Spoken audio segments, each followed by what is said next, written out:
Good afternoon. My name is Hal Waltz. I'm with the International Center for Justice in Warsaw, Poland, and I recently wrote this book, Restoring America by Returning to Its Constitution.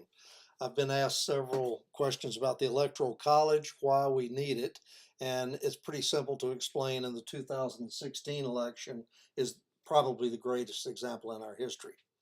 First of all, the United States is simply a collection of sovereign nation states. That's what we were in the beginning. That's what we still are today constitutionally. We just got together for common defense, open trade between our nation states, and a common currency. Those were the reasons in the beginning, and those are still pretty much the reasons under the Constitution that we still have this togetherness.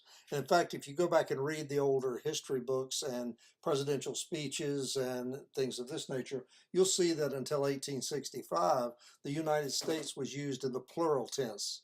It was the United States are going to war. The United States are upset about this, that, or the other. And that's a very important distinction.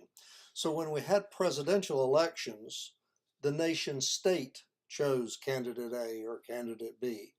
And then that is when the Electoral College comes together after the election, and my state of North Carolina or Virginia voted for example, Mr. Trump, we would say, or Mrs. Clinton, and then our electors had to go to Washington and vote, saying, okay, our nation state voted for this candidate or that candidate.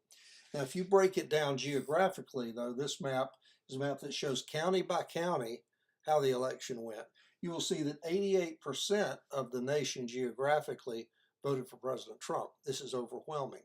Now, the popular vote can win for one client, while the Electoral College vote chooses another one because we're voting state by state how we decided. And this is very important for maintaining our constitutional republic. Because if you notice here, the only blue concentrations are around major population centers on the West Coast, some here in the far west, the tips here of the retirement belts, and the coasts. So you've got coastal elites piled into these major cities, and they vote overwhelmingly Democratic. Now, if you removed the 88 out of the 100 cities that went for Mrs. Clinton, she would have lost by 11.5 million votes for the rest of America. So this is important to maintain, and think of the reason they want to do away with it, because then you would have ivory tower coastal elites ruling America. And the direction that they are headed now toward a very dangerous form of socialism that would destroy our economy, open our borders, and things of this nature, they would be able to do it at will with all of the rest of America saying no and nobody listening, because the Electoral College would not be there to protect us. So read your Constitution and understand why this is, and you would never be for it.